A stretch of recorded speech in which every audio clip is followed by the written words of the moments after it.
اللہ تعالیٰ عنہ خانہ کعبۃ اللہ شریف کا طواف کرنے کے بعد حجر اسود کو بوسہ دے چومتے چومنے کے بعد کہتے ہیں پتھر اے حجر اسود پتھر ہے، نفع بھی نہیں پہنچا سکتا نقصان بھی نہیں پہنچا سکتا، تجھ کو اس لیے چوم رہا ہوں کہ تجھ کو میرے مصطفیٰ نے چوما ہے، اس لیے چوم رہا ہوں کہ تجھ کو مصطفیٰ نے چوما ہے۔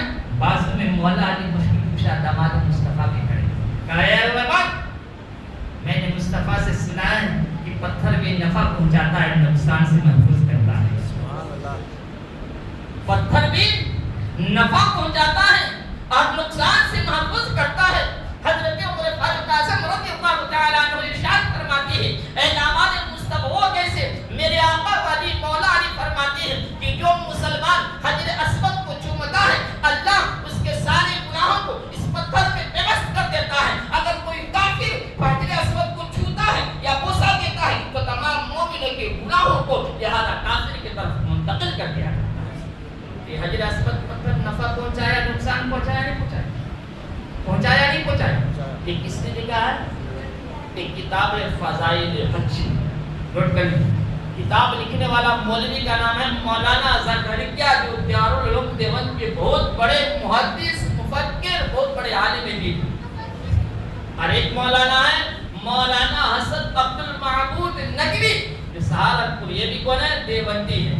اسی کتاب کا نام فضائل حج ہے، صفحہ نمبر 108 پہ لکھا ہوا ہے۔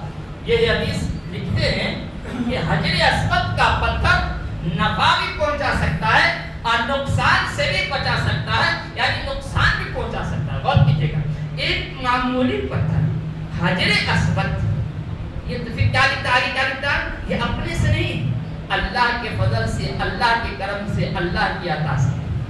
کیا لکھ رہا ہے مولانا صاحب؟ مولانا زکریا دیوبندی، مولانا عبد المعبود دیوبندی کیا لکھ رہے ہیں کہ اللہ کی عطا سے، اللہ کے فضل سے، اللہ کے کرم سے حجر اسود کا جو پتھر ہے وہ مسلمانوں کے گناہوں کو چوس بھی دیتا ہے اور یعنی فائدہ بھی پہنچا سکتا ہے اور نقصان بھی پہنچا سکتا ہے اللہ کے فضل سے۔